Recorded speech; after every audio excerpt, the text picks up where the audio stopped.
being the appointed hour, we call the meeting to order. I call the roll. Buchon, Here. Gillum, Here. Harrod, Finley, Here. Rutherford, Here. Shaw, Salter. Here. We have a quorum. Thank you. Please join me in the invocation from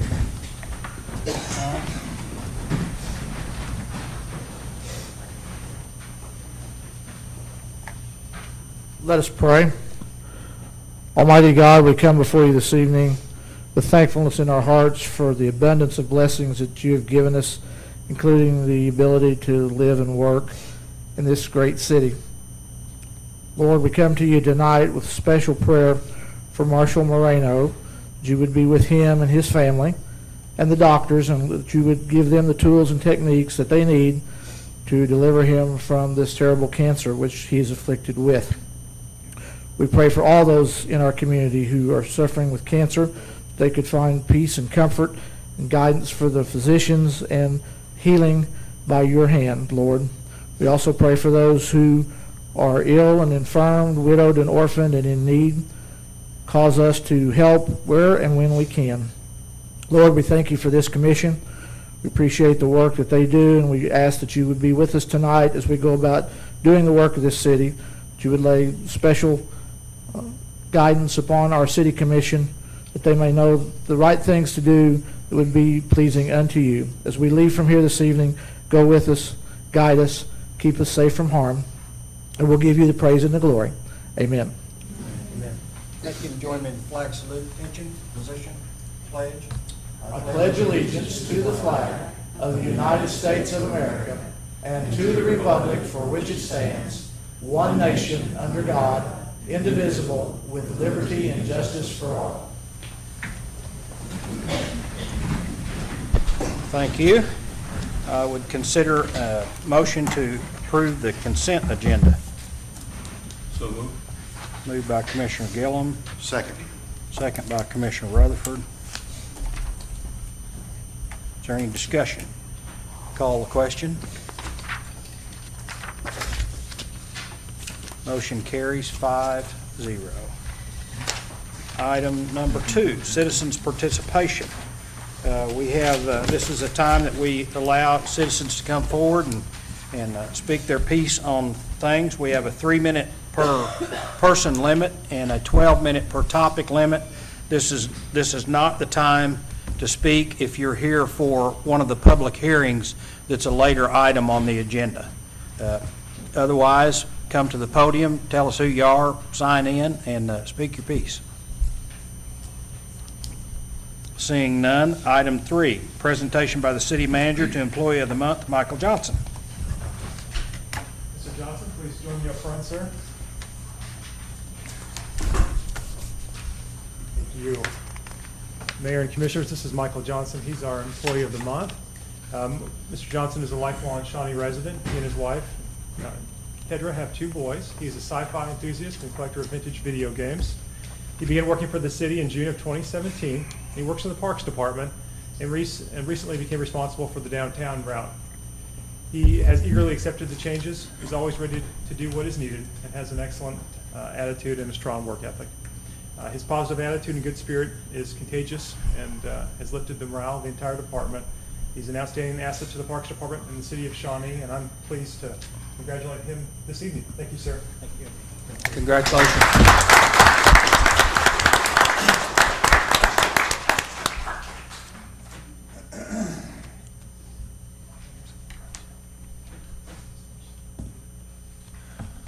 Thank you very much, Justin.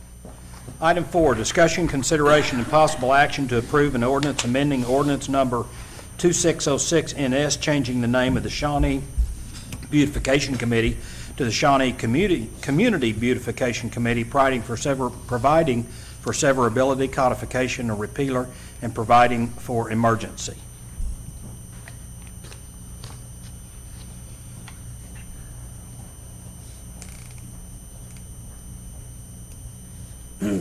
Mayor and Commissioners, this is something that the Beautification Committee's been talking about for some time, and now that we have a full staff on there of 10, they've come up with a motto for the committee. And they just felt like that changing the name from City of Shawnee Beautification Committee to Shawnee Community Beautification Committee just sounded like maybe it included a lot more people than just kind of what an institutionalized name would do. And I feel that this is something, and they feel that this is something that they can own and feel good about. So it is staff's recommendation to change, if y'all don't have any questions. Are there any questions of Mr. Price? Seems like it does kind of personalize it just a little bit more, doesn't it? Brings it down closer to home. Yeah. I agree. Is there a motion to approve? I move to approve. Commissioner Gillum, is there a second? Second. Was that your Ben. hand? Ben? Commissioner Salter? Is there any further discussion? Thank you, Mr. Mayor. An ordinance amending ordinance number 2606 NS, changing the name of the Shawnee Beautification Committee to Shawnee Community Beautification Committee, providing for severability, codification, and repealer, and providing for emergency. Call the question. Motion carries 5-0. Is there a motion to adopt emergency clause? So moved. Moved by Commissioner Rutherford. Is there a second? Second by everyone. Commissioner Gillum, I think I heard. Is there any discussion? Call the question. Motion carries 5-0. Thank you. Item 5, public hearing and consideration of an ordinance to rezone property located east of the intersection of Highland Street and Bryan Avenue from R1 Single Family Residential District to PUD Planned Unit Development.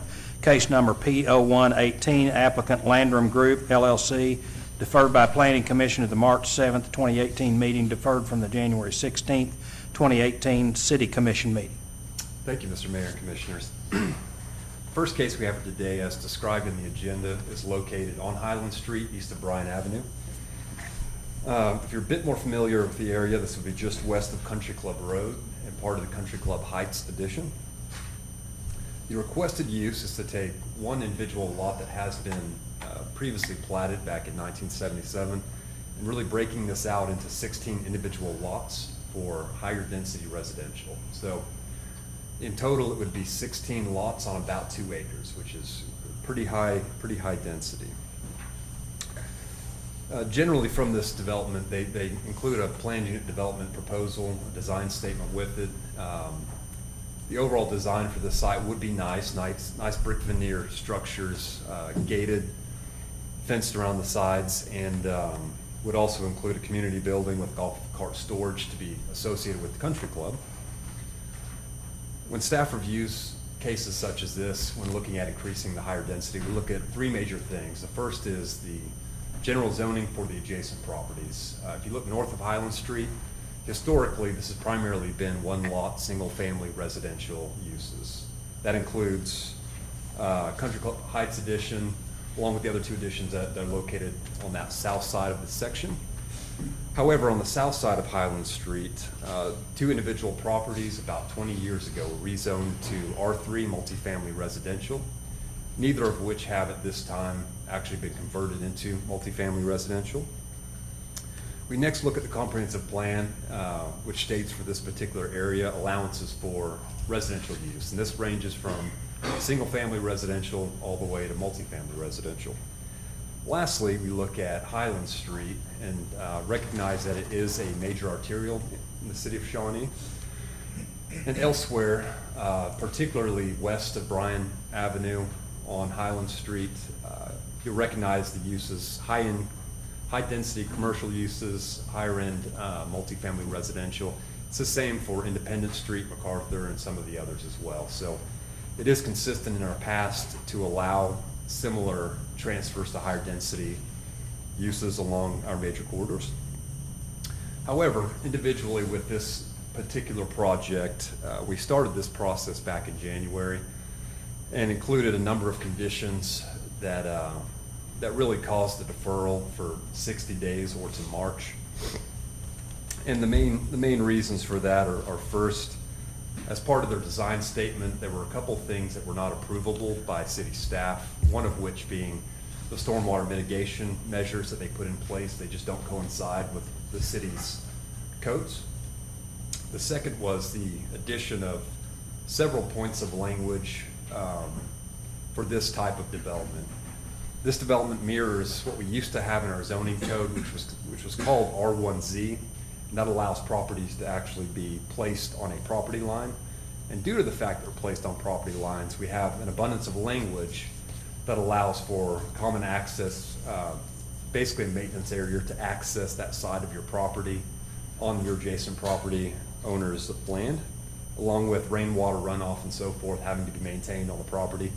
We included those points of language to be added. And lastly was a request from staff just to explore the general country club area and its conformance to such a use. So jumping to March, really my update from January to March is that one, in fact, if you have your PDF packets, this should be on page 95. It is Exhibit 7, and it is my updated staff report for March. And in this, I generally summarize the 3 points of why we deferred the case. The first one being allowing the developer a chance to speak to property owners in this particular neighborhood and see if a resolution could be made. The second one is to provide the applicant an opportunity to resolve city concerns, which I've already mentioned. And the last was, again, to explore the country club area in just further depth. So what I do provide in this Exhibit 7 is a summary of the country club neighborhoods as they were established starting in the 1970s. And lastly, just give a general staff summary of the recommendation. For staff, because we had a number of required changes between January and March, and none of those were met between those 60 days. We had no resolution from the city staff side.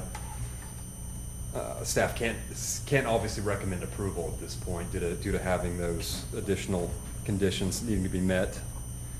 Secondarily, the major focus of this particular case has been the covenants that have been in place since the mid-1970s for not only Country Club Heights 1, but also Country Club Heights Addition 2. And these covenants very specifically state that each one of these individual lots shall be maintained as single individual lots with only one single family residential house being built on these lots. This request appears to be in conflict with these particular covenants, and generally when staff looks at covenants, we don't enforce covenants. However, they mostly are applied to single-family residential neighborhoods, upping beautification standards and so forth, not so much as far as the regulation of the land use on the site.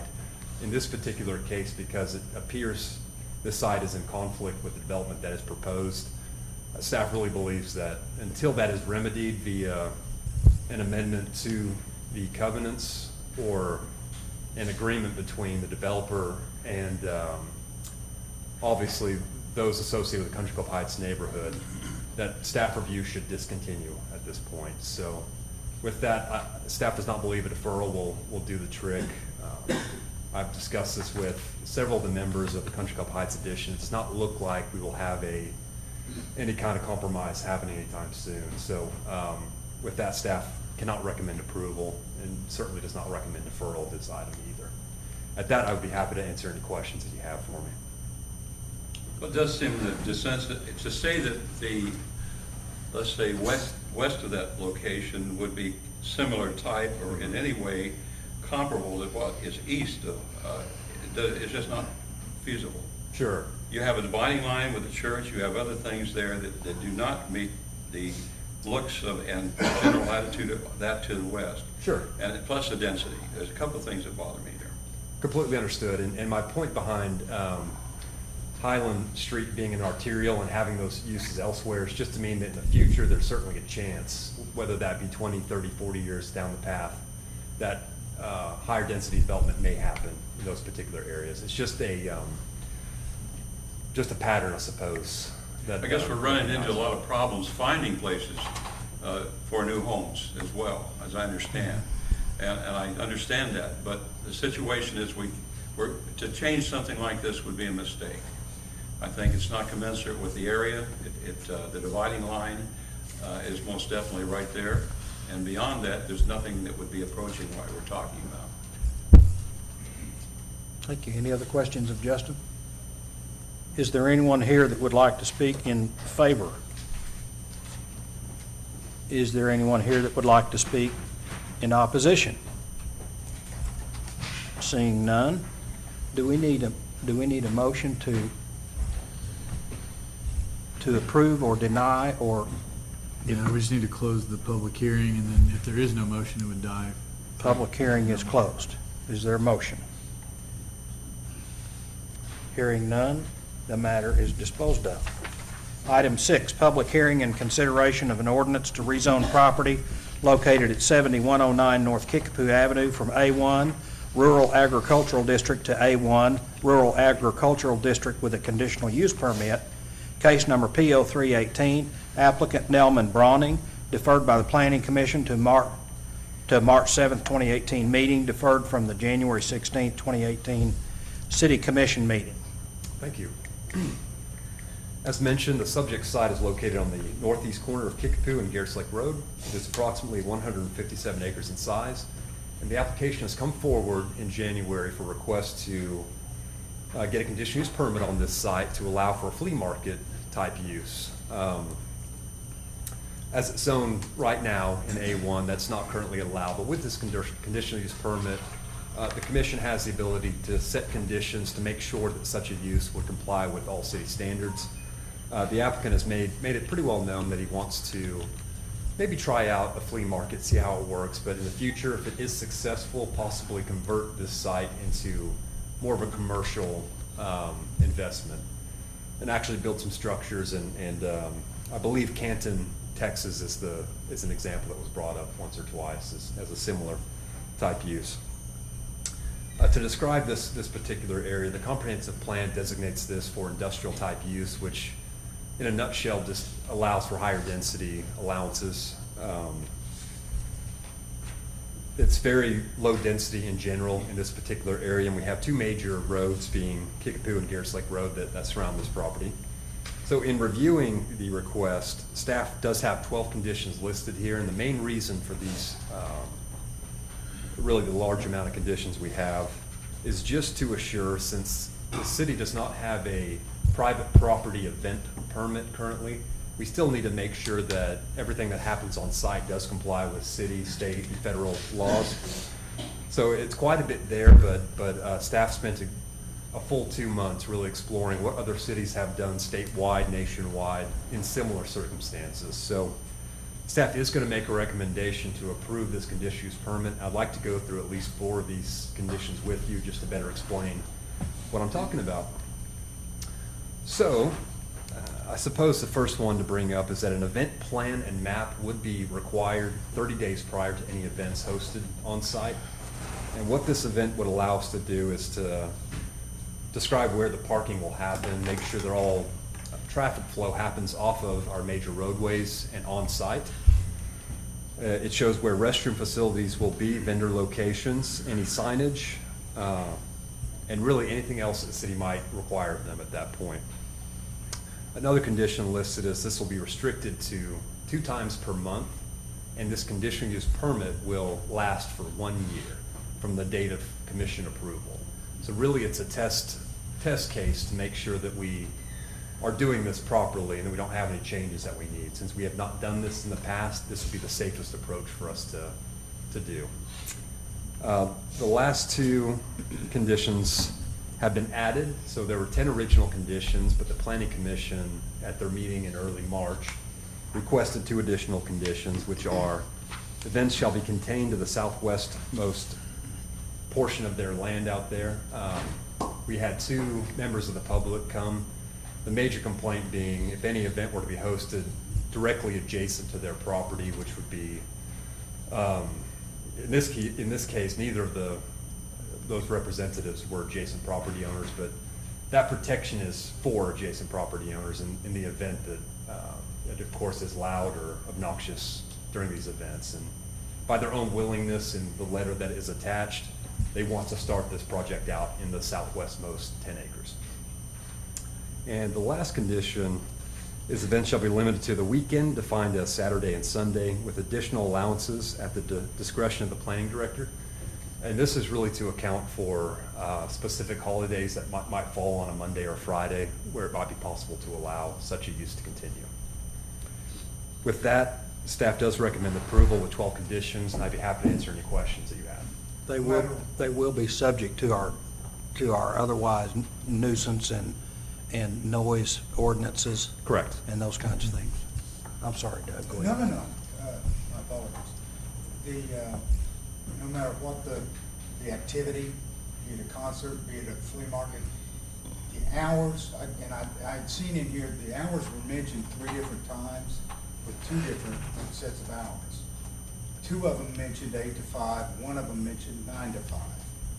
I would say that majority rules in this case, but that explains any kind of activity ends at 5 p.m., correct? Not completely correct. So that would be hours of operation for actually hosting members of the public. As far as tear down and build up, I would suspect that would happen mostly before and possibly right after those hours. Okay, but those hours would be subject to his approval. That's I mean, part no, of, the extensive hours. sure, and I suspect those would be covered by our local ordinances, that would be noise ordinances and so forth, that would end at about 10 o'clock. Okay. Any other questions? I admit it's kind of intriguing, and it would automatically end in a year unless it's renewed. Is that the? That's correct.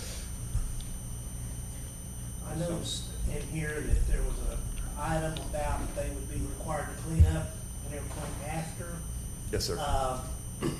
My heartburn is going to be, I don't want it to end up looking like Northeast 23rd Street around Air Depot and on Yes, sir. from there to where makeshift display tables have been made and they're just out there turned over during the week and everything, so. That's a very, very good point. That's why we added that condition, along with the revocability clause that we built into, that if they're not following these rules, we certainly have that option to end the conditional use permit at that time. But that's a very good point that was brought up over and over again in my research. So it would not be an eyesore when it's not in use. Correct. It would be all cleaned up and look just like it was before they went in. Signage included. Aside from certain allowances on your property, event signage can't be left up for all periods of time. Is this gonna be a secure site? I'm sorry? With a secure site by means of a gate? I mean, is the area gonna be? Enclosed. I don't believe so, no. Okay. Essentially, any overflow parking, they'll keep that fairly open. No, I guess what I'm referring to is when there's not an event in place, is the area gated and is the property closed off? I don't believe so. And the only complaint you had was being closed or would go on to someone else's property, which was not adjacent to where the activity was taking place. Correct. Major complaints that we had are just overall general concerns anybody might have. The concerns we all have. would Exactly, have. exactly, for flea market type use, including the trash pickup and what items can or cannot be sold at such a flea market, which, again, staff has deemed any local, state, and federal requirements the ones that we can uphold as well. So And without that, following through with that, we could end this process immediately. that's exactly right. Yes, Are sir. there notice requirements to the revocation and whatnot? I'm not listing any notification requirements, no. Close. Thank you. I declare the public hearing open. If there's anyone here that would like to speak in favor of the proposal.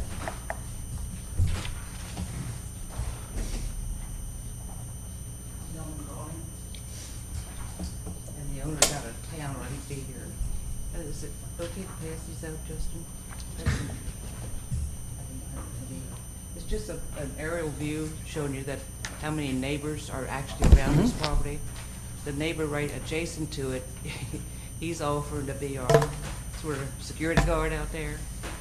I think the owner is planning on fencing the property, the whole property. He's done that in previous property.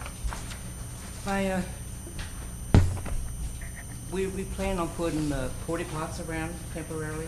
We know if we do anything permanently structured, we'll have to go through subdivision, planning and all that. We already know that. He wants to put in gravel roads for the traffic and parking along in the grass, but he wants roads so they can drive on. And we have two people that wants to be our website people, build a website, and then people can online sign up to come. We're hoping that just to get started, we're going to go slow, but I think it's going to take us like 90 days or so to get all this going before we can actually have one. Because by the time you put the roads in, the website, get people signed up, stake off the lots, because we don't want them scattered everywhere. We want them just like in little rows. And I put a little design on one in Florida I go to all the time. And the time frame is going to be a little rough for us for that year. If we could start like 90 days after the year, that would help. Give us time to get really going before we have to shut it off.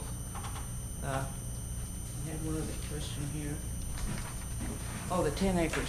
Now, I know you all know how big 157 acres is, but sometimes at the parking, we start getting bigger and bigger. We might want to go over into part of the land for parking. What do we have to do? Do we have to come back and get permission to add on more parking for clients, customers? I wouldn't think so. Oh, not for something like Oakville Park. I think we can, part of that event plan and the map, that's something we'll discuss at that time.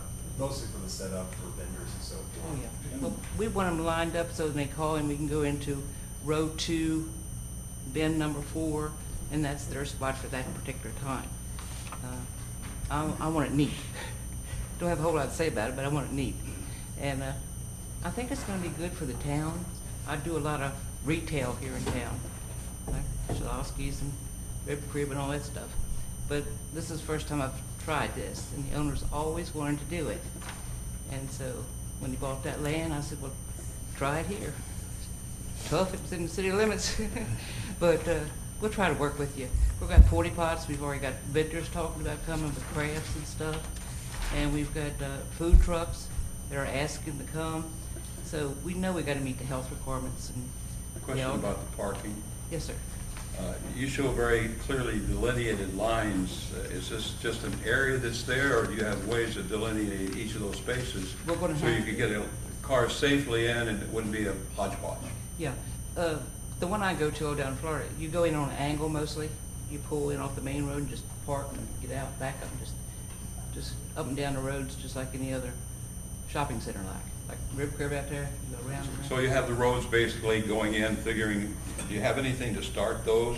Because they can become very, as I said, pretty much a hodgepodge. And No, what's the I- distance between those areas that you Yeah. have there? Are they Well, see, I'm sufficient sort to of safely familiar come with, in and out? once I put in Rib Crib and engineering and stuff, I sort of know that how far the cars got to be apart so they can back out and not hit nobody. And there's That's always- one thing I would be concerned about. Demarcation. I'm sorry? Is there asking about possible demarcation for parking? I presume this is the area Those- then. those- No, I see, I know the area. I'm I'm sorry. just, are you asking her if there's gonna be basically a parking spot? No, just, there's methods of having controlled where it's done safely and people will understand the way that they're supposed to park. Yeah. That's all. Yeah. Well, we're gonna have, like, each street will have their little signs out there and the directions of where to go, like little directional signs. You go in this way, you go out that way. All right. Yeah, we don't want nobody to get hurt. And he's already talked to insurance companies about insurance on the property. So I think it's really gonna be once it can get going, because there's nothing wrong to do on weekends around here. I'm concerned about that because most accidents happen in parking lots. Yeah. You know, it's the most dangerous place you can have a car. Yeah. That's all. Other Any questions? questions? Thank you. Thank you, sir. Is there anyone here that would like to speak in opposition to the proposal? I thought other people were gonna come, but I guess I'm the Lone Ranger. My name is Peggy Baker. I live on 30 acres of property, about 3/4 of a mile north of this intersection, which I believe is at Garrett's Lake in Kickapoo. Having known the family that owned that corner for years, I've been here since 1983. I don't get the papers, so I didn't read about this when it came about in January, but we have major plants out there. We have Eaton, we have, what used to be Wolverine, and Mobile. So we have a lot of plant traffic that comes out there and trashes my ditches in front of my house with just food wrappers and everything when they go to town to eat. And if we get a lot of people coming through that neck of the woods, and there's a lot of traffic on Garrett's Lake Road there, a whole lot of traffic, and Kickapoo. And if I'm not mistaken, there's been more deaths at that corner than just about any intersection north of town. There's been quite a few over the years. And I guess maybe when I heard this lady talking, I'm not against business, and I live right across the street from your industrial park, so I'm not against, and that's major, development. I live right across from Tellin, what used to be Terrence Tellin Pet Products, right across the big red, white, and blue building. It's across from my south pasture.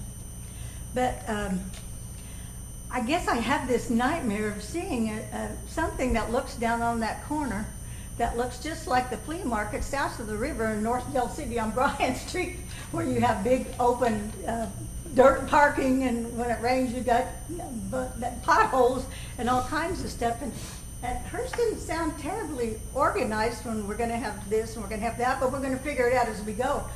I'd like to see a detailed plan, what it would look like, and I know most of the other landowners out there don't want their land devalued. We don't want our property devalued. There's two beautiful homes that are just north of me. I'm fixing to tear my old farmhouse down and probably build a new one up this year anyway.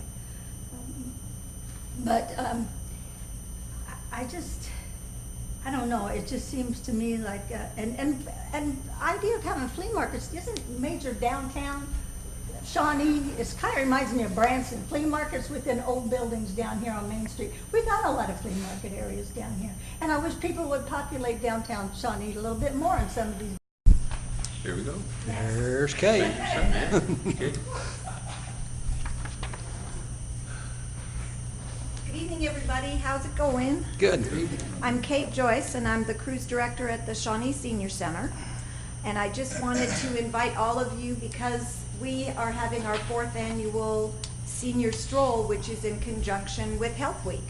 So it's open to everybody, from strollers to scooters, and we'll have dogs to pet when you walk by the doggy spot. There'll be 3 water stations for refreshment, and we just hope that everybody comes and visits with us. And it's not a race, just make new friends as you walk around. It's a 1-mile walk from the Senior Center down to Main, over to Broadway, back to 10th, and over to the Senior Center. So just a nice casual pace so you can stop and smell the roses. When? And I hope you join us. When? Wednesday night. Wednesday night. From 5 until you're done walking. And for a lot of people, it's early enough that they can come before they go to church. So we hope they do. Great. Thanks very much. Perfect.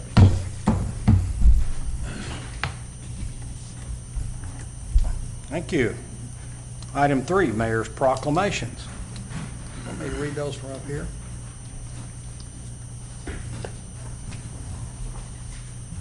Or not? Is Chris here?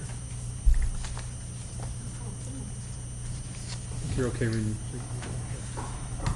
National Public Safety Telecommunications Week, whereas emergencies can occur at any time that require police, fire, or emergency medical services. When an emergency occurs, the prompt response of police officers, firefighters, and paramedics is critical to the protection of life and preservation of property.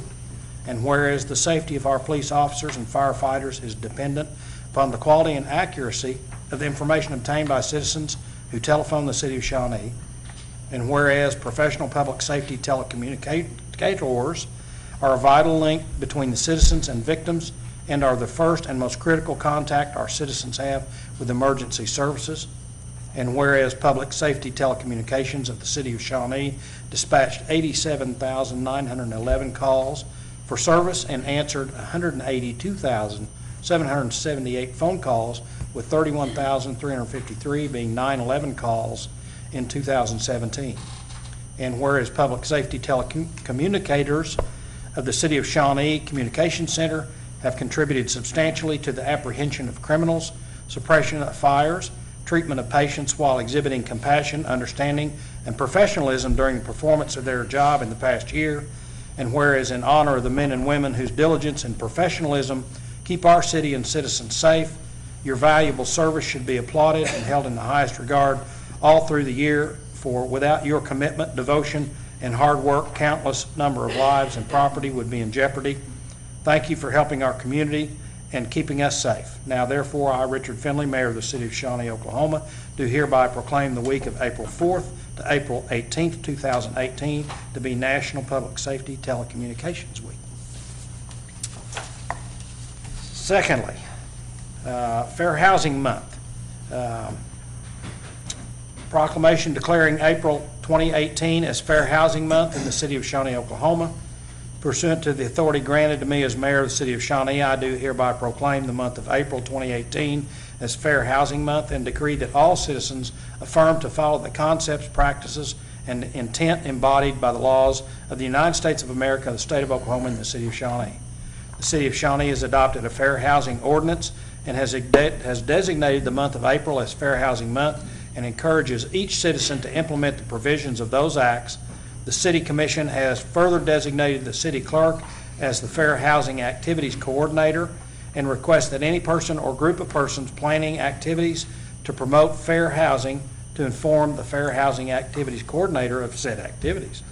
It is the desire of the City of Shawnee to recognize those persons or groups who best create an awareness and need for fair housing practices or otherwise promote fair housing practices. Now, therefore, I, Richard Finley, by virtue of the authority vested in me as Mayor of the City of Shawnee, Oklahoma, do hereby proclaim the month of April 2018 as Fair Housing Month. Thank you very much.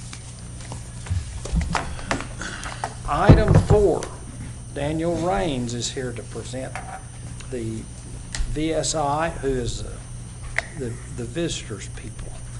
Y'all be nice to her because this is her first rodeo. So. Thank y'all for having us on the agenda tonight. I'm Ken Stafford. I'm the chairman this year for Visit Shawnee, Inc. I want to thank Mayor Finley and Mr. Erickson for being on our board. Your leadership and guidance is greatly appreciated. It's my pleasure to introduce Danielle Raines, our new president and CEO. She's doing an excellent job, and she'll present our annual report to you tonight. Thanks. Thanks, Kenny. Hello. For those of you who don't know me, I have been with Visit Shawnee since August of 2016. I was promoted to my new position in January of this year. I'm honored for the opportunity and excited about the future of Visit Shawnee.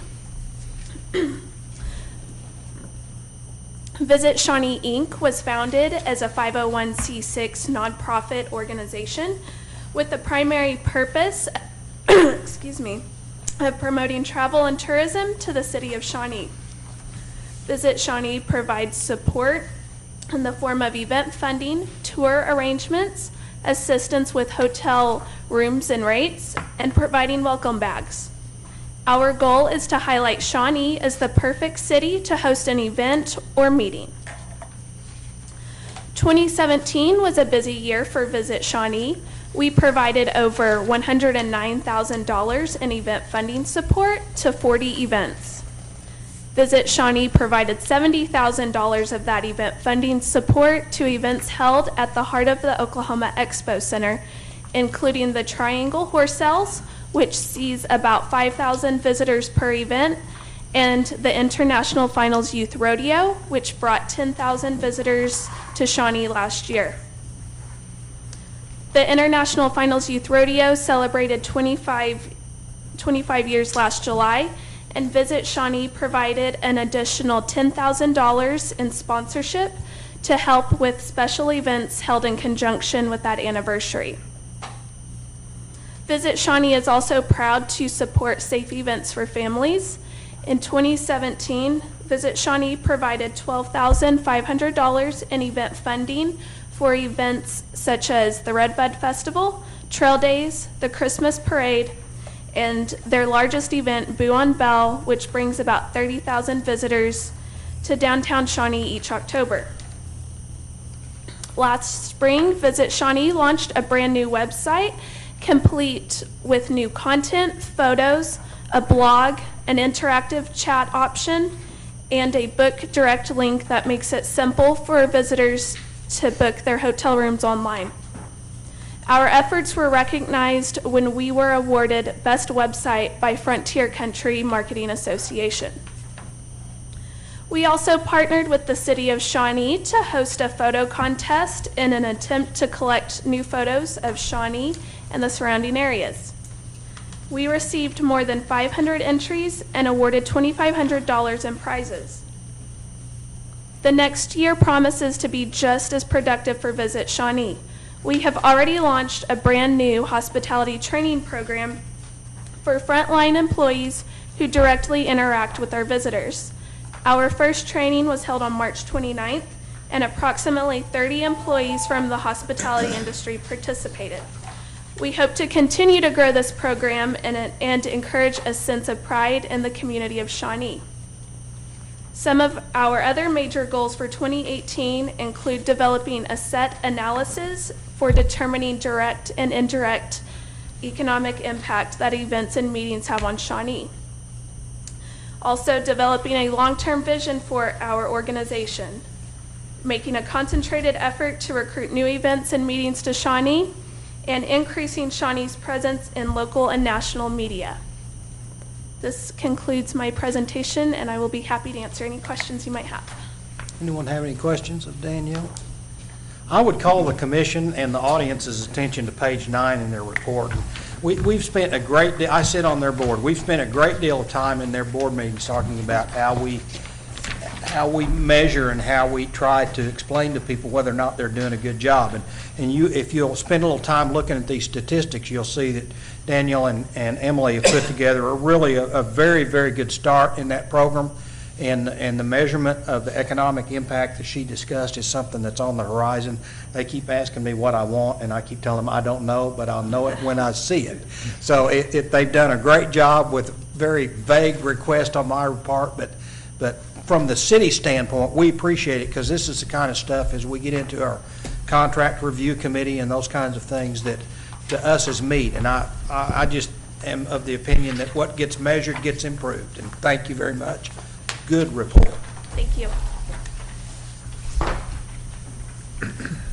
Item 5, consider and take action with respect to an ordinance of the City of Shawnee, Oklahoma, relating to the imposition of a city excise tax, sales tax, of 0.5% in addition to any and all other excise taxes now enforced to be levied upon gross proceeds or gross receipts derived from all sales taxable under Oklahoma Sales Tax Code, providing for the use and proceeds of said excise tax, providing for the effective date and termination date of said excise tax, providing for no repeal of tax, providing for subsisting state permits, providing for payment of tax, providing that the tax is in addition to the taxes currently levied, incorporating certain provisions of prior city ordinances, providing for amendments to this ordinance, providing that the provisions of this ordinance are cumulative, and in addition to any and all taxing provisions of other city ordinances, providing for severability of provisions and containing other provisions related thereto. Thank you, Mr. Mayor, Commission members. Items number 5 and number 6 on your agenda are a direct result of direction that you provided to staff on March 5th, and I have worked with legal counsel to prepare the ordinances that are necessary. Should you wish to proceed with this question to voters, it's pretty self-explanatory. I did want to call your attention to Section 3, however, of this ordinance, which does speak very specifically about the purposes of the revenues that are generated, and it does bind those revenues to capital expenditures and then allocates those accordingly to police, fire, emergency management at 0.125 for road and street projects, and then 0.25 for public parks and public facility capital expenditures. And so that includes those major projects that we've discussed previously and at the 2 workshops that we've held in 2018. I would be happy to answer any questions that you have. So Justin, the percentages that you have attached to each of these areas under the excise tax, say such as for police, fire, and emergency, was based on those discussions that we had at our retreat, the actual costs of those? Is that what you're Yes, ma'am. Yes, ma'am. indicating here? We've taken actual expense. So for instance, for under parks and public facilities, this body adopted a park master plan design in December of 2017, so we have good hard cost of what the estimates are for that project, and so those numbers of $7 million are included therein. We also discussed the Expo master plan recently. We have some good cost estimates that were generated as part of that. We have good cost estimates for the fire station improvements and for the police department headquarters, so yes, those are very intentionally drawn to incorporate those projects that we've discussed and that I felt like there was a consensus with on the commission. But this is to supplement our funds that we currently make through our tax revenues, correct? It's not to... Yes, ma'am. To actually become the main source of funding for those particular projects, I hope. It would be the main source of funding for those capital projects because there's not adequate funding to fund them otherwise. But this half cent is a 10-year temporary tax that would, if approved, would begin October 1st and then of this year and would expire in September of 2028. But it is for capital projects. So it is not to fund personnel expenses or for additional staff members like our other funds do currently go for today. Okay. So about half of this is for the needs that we've been looking back for the last 20 and 30 years and not being able to or not deciding to. I noticed when Kickapoo finally was redone, I was on the commission in 92 to 2000. I just wondered if it would ever get done, and it was done. So we're looking at some of that same type of situation now. We needed a police department 20 years ago and other things that come down the pike. But we're adding a lot to that now. We're adding a lot to the park, with the park systems, which is going to be a dramatic increase to what we have. So it's all in public facilities as well as needs that we've passed on for so long a time. And I guess further educate me, Justin, under the area 0.25 excise tax, that is to assist, I gather, for like our expo building so that we can certainly enhance and improve and upgrade and do everything that we need, because that certainly needs that. Yes, ma'am. Okay, and Joe, I need you to educate me on section 5, line 3 through 5, in relation to, does this preempt the termination date of 9/30/28?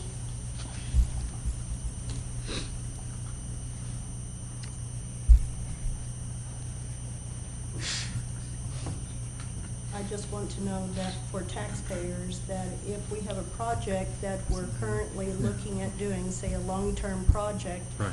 and it's still being done on 9/30, is this tax going to sunset, or is it still going to be in place to allow for that cost or for that project to be completed?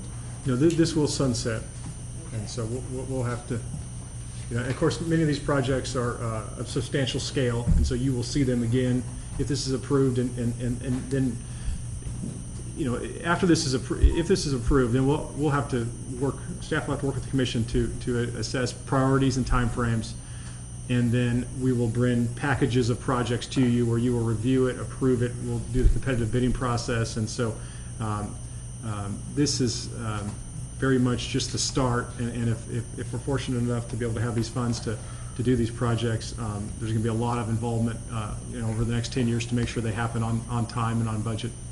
Okay. I'm sure there'll be a lot of questions asked between now and then as to where we're going to proceed and at what rate we're going to do. Yes, sir. By the public as much as ourselves. Is my recollection correct that the Expo Master Plan, the gross projects that are out there far exceed this amount that's going to be provided? So the Expo Board is going to have to set some priorities and some ordering of what they feel like the best use of the funds that are devoted to that facility are. So don't get the idea this is going to, at least in my mind, don't get the idea this is going to do everything the Expo would like or need over time.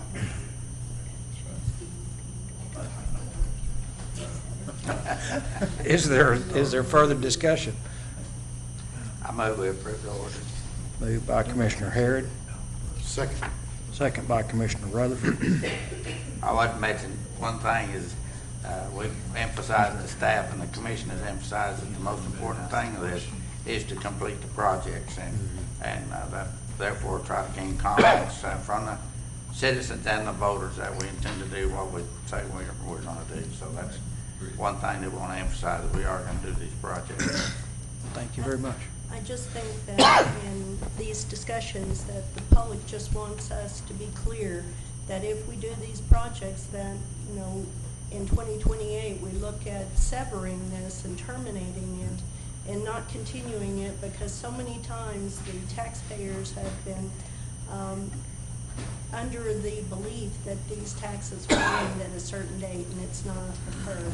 I think the interstate is a good example of that, the changes that were to be made on that, and that's never ended.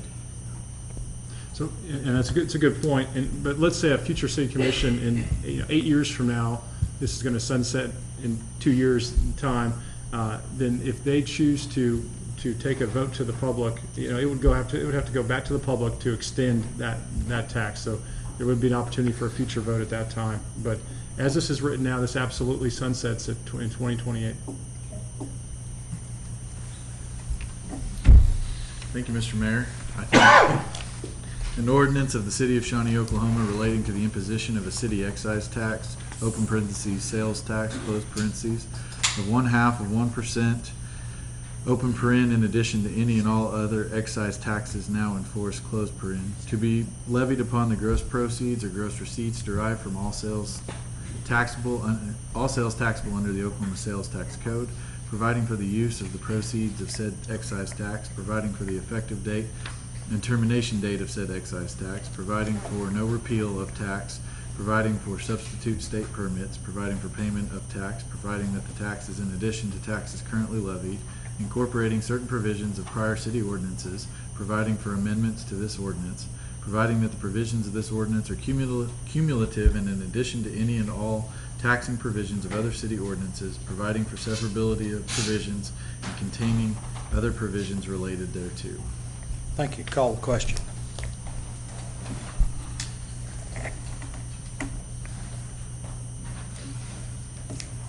Motion carries 7-0. Item 6, consider and take action with respect to an ordinance authorizing the calling and holding of a special election in the city of Shawnee, state of Oklahoma, the city, on the 26th day of June 2018 for the purpose of submitting to the registered qualified electors of said city the question of approval or rejection of ordinance number 2633 NS of the city of Shawnee relating to 1% excise tax, sales tax, in addition to all present city, county, and state excise taxes, with the proceeds of said tax to be used to fund capital expenditures for the use and benefit of the city or debt service in connection with the capital expenditures, as more specifically set out in ordinance number 2633 NS of said city, declaring an emergency and containing other provisions relating thereto. Mr. Mayor, Commission members, this is the companion action that will actually call the election. This also sets the wording for the ballot. And I will also note here, and as you've discussed, trust with the public is critical in this endeavor, and that proposition language is very clear and sets forth those percentages and that allocation of funding. So trust that meets with your approval, and I'd be happy to answer any questions that you have. I move we adopt the ordinance. Second. Commissioner Harrod moved, seconded by Commissioner Gillum. Is there any further discussion? Thank you, Mr. Mayor. An ordinance authorizing the calling and holding of a special election in the city of Shawnee, state of Oklahoma, the city, on the 26th day of June 2018 for the purpose of submitting to the registered qualified electors of said city the question of approval or rejection of ordinance number 2633 NS of the city relating to 1% excise tax, sales tax, in addition to all present city, county, and state excise taxes, with the proceeds of said tax to be used to fund capital expenditures for the use and benefit of the city, or debt service in connection with capital expenditures as more specifically set out in ordinance number 2633 NS of said city, declaring an emergency and containing other provisions related thereto. Thank you. Call the question.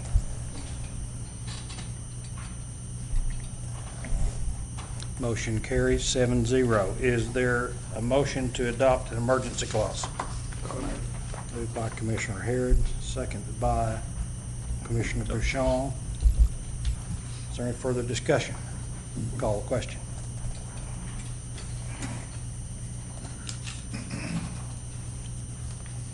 Motion carries 6-0 with one abstention. Item 7, discussion and consideration of capital improvement project list.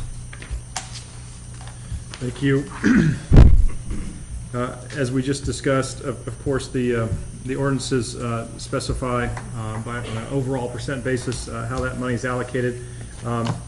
Staff felt it would be best in conjunction with our discussions at workshops to also have this body adopt a capital improvement project list. This is non-binding, but I think it signifies the intent, and it is critical as we convey what this proposition does to the public, that they have some understanding and some assurances of how that money will be spent.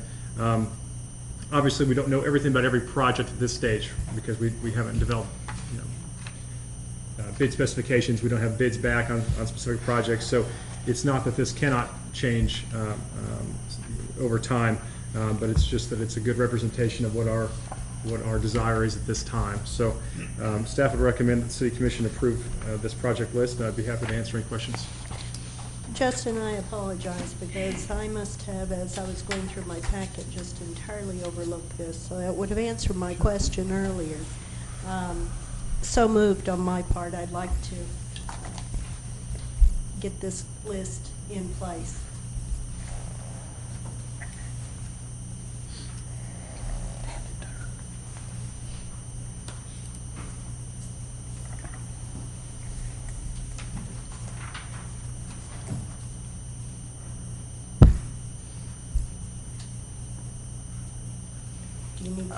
I think that first page is the list that we got from Justin.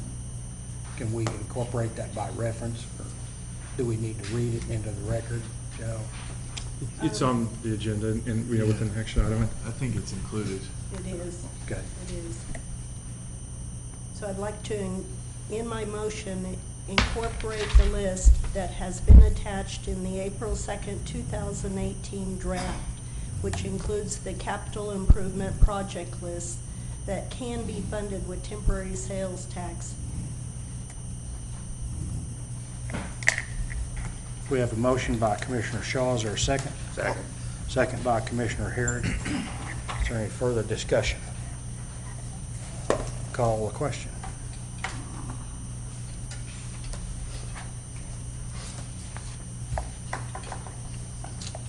Motion carries 7-0.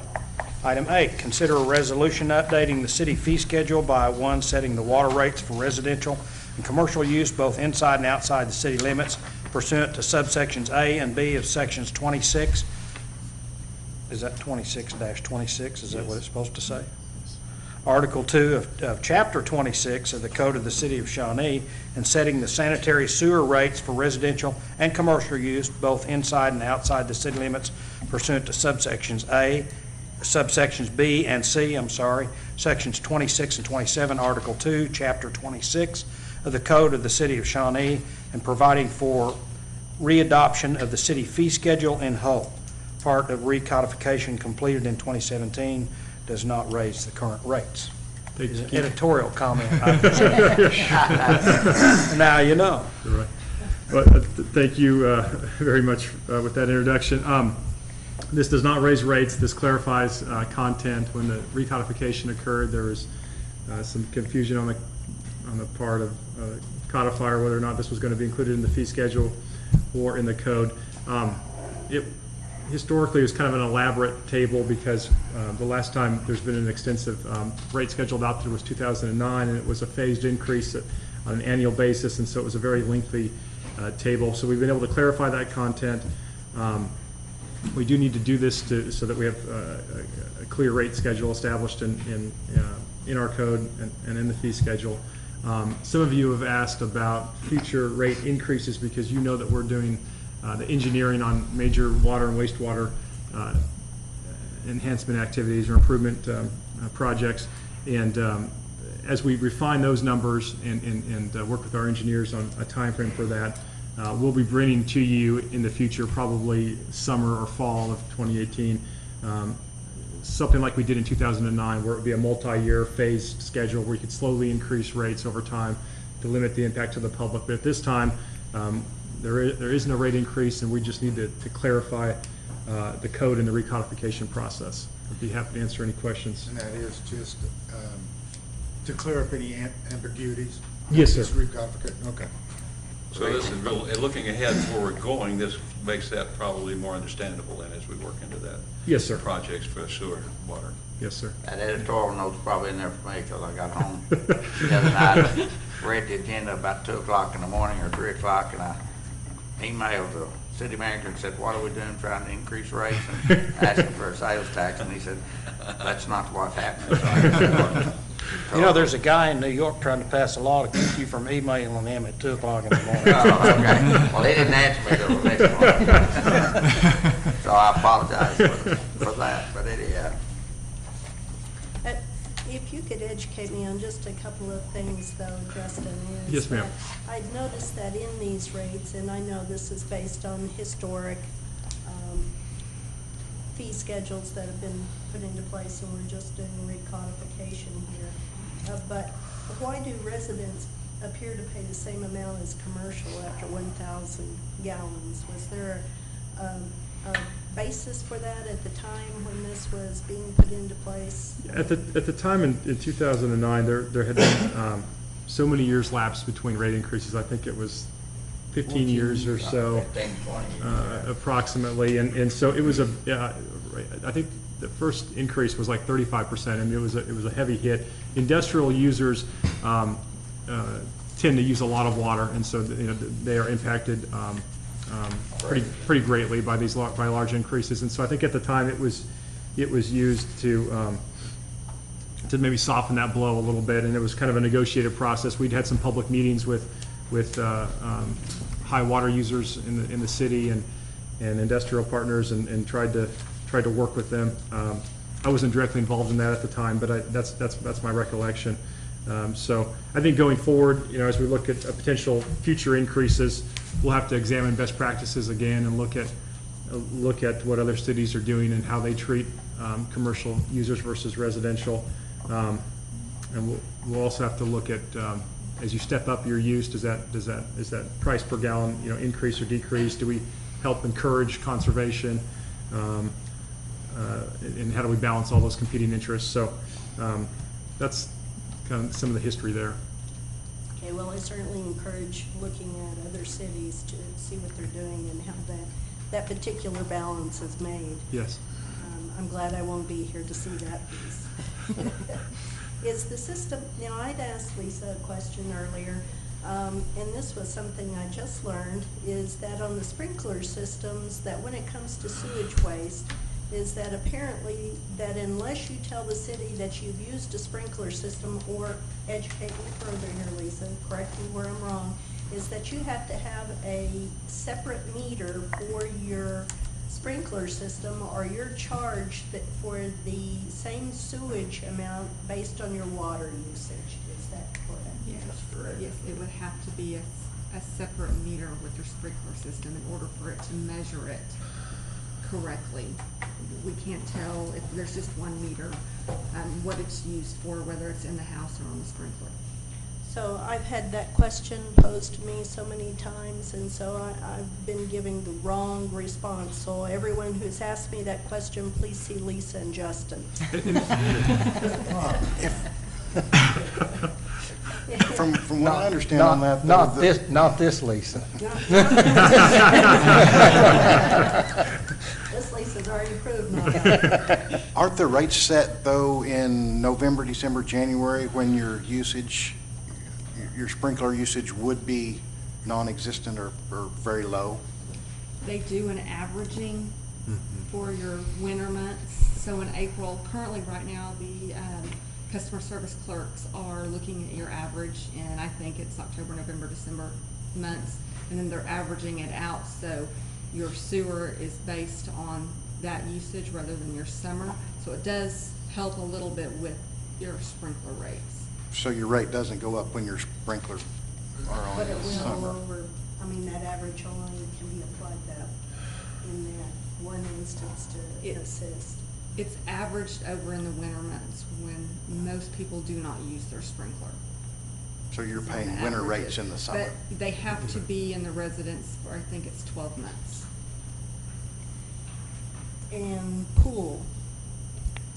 From what I learned earlier, if you have a pool and you're using all that water there, please let Lisa know, because they have to, again, take that into account, because that sort of offset, your sewage costs would have to be considered for that. So that was another adjustment.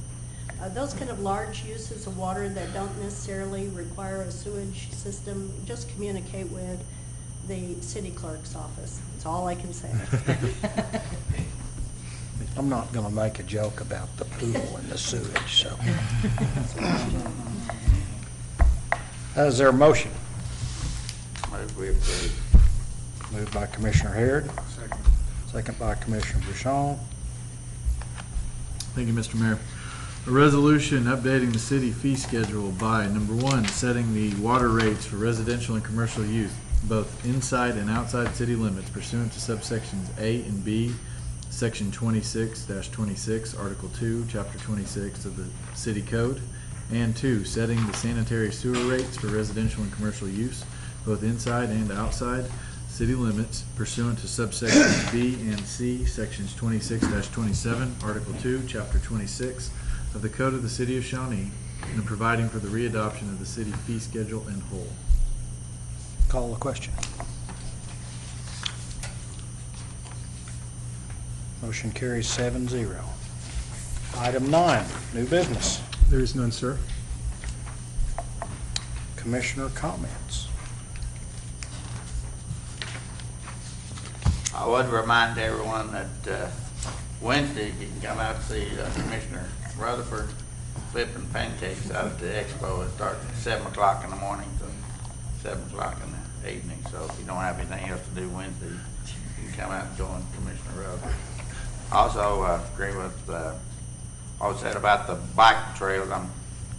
Didn't go, but anyhow, do see, really appreciate the work that's going on Broadway and the sidewalk. And that's really coming along and looking great, Justin, it really is. So, Michael, you guys are doing a good job with that. Thank you.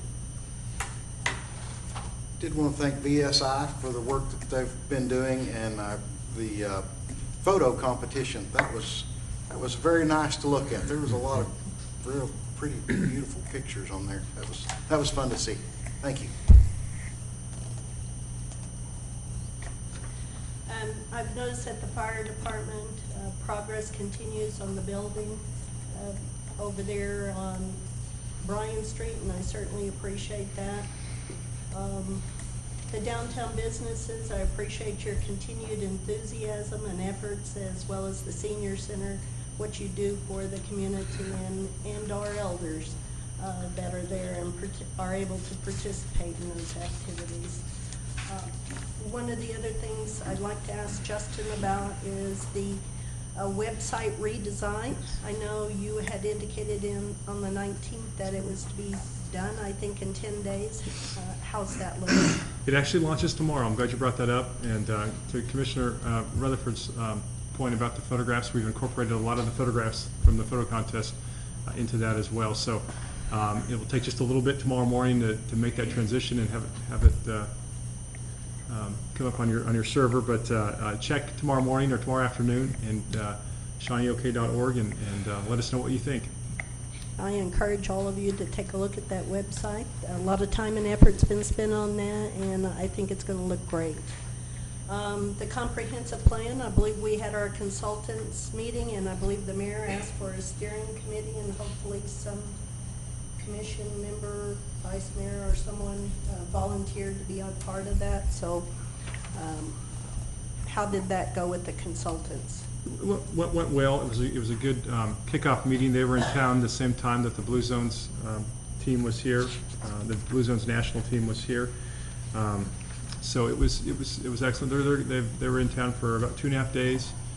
So they've really immersed themselves, and they're going to go back and start working on their data collection and kind of initial analysis efforts, and then they'll come back strong in June and be in town for multiple days again, and have a number of stakeholder meetings with various groups and organizations. So that will be, and there will also be general public meetings as well. So there'll be a lot of invites going out in May for that June event.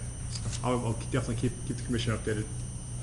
And the last thing I want to mention is that if any of you have good communication with our state legislators, please tell them to consider what they're doing with our teachers. Yes, the pay increase did help, but there's so many outstanding needs for these teachers that have yet to be captured within House Bill 1010. I'm sorry, we still need equipment. We still need school supplies. There are things that are needed for our schools. So please get out there and shake those legislative trees until they will. They fear you. All right, thank you. No comment. This meeting is recessed, and I convene the Shawnee Airport Authority.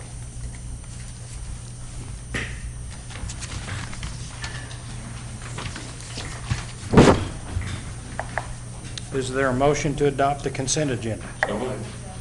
Moved by Commissioner Harrod, seconded by Commissioner Gillum. Call the question.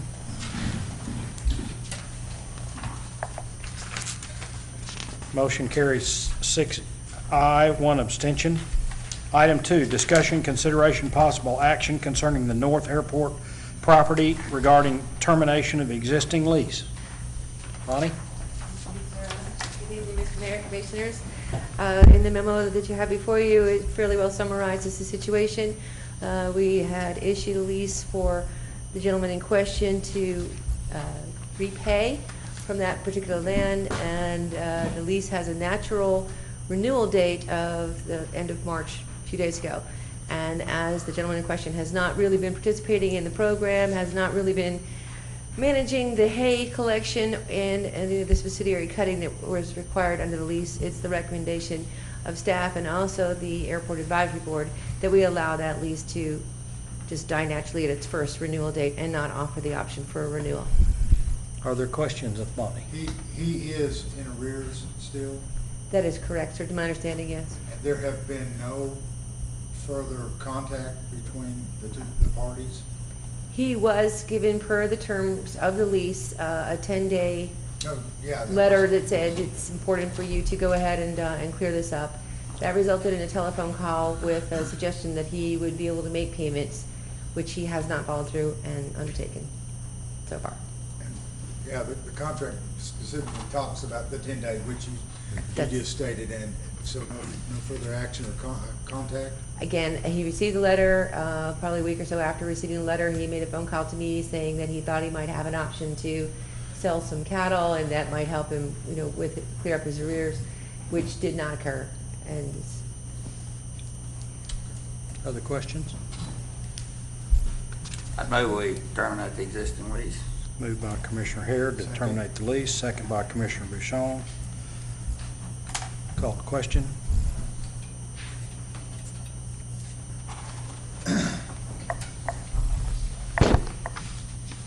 Motion carries 7-0. Is there any new business? Yes, sir. This meeting is adjourned to the Shawnee Municipal Authority. Again, would entertain a motion to adopt the consent agenda. So moved. Moved by Commissioner Rutherford. Is there a second? Second. By Commissioner Buchon. Call the question. Motion carries 6 ayes, 1 abstention. Is there any new business? There is not, no, sir. This meeting is adjourned, and we reconvene to the City Commission meeting. Item 11, consideration and possible action to enter into executive session for the purpose of discussing City of Shawnee versus Modern Oil, Pottawatomie County District Court, number CV 2011-70, as authorized by 25 OS 307B4. Is there a motion? Move we go into executive session. Moved by Commissioner Harrod, Second. second by Commissioner Gillum. Call the question.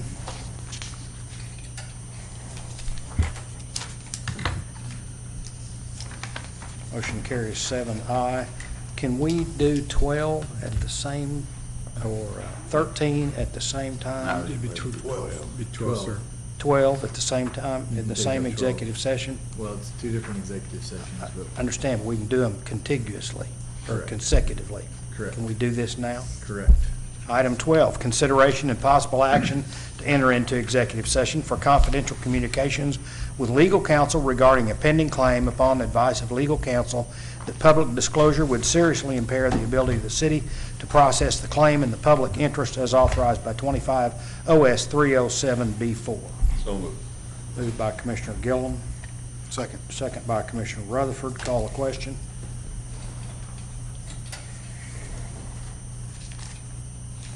Motion carries 7-I.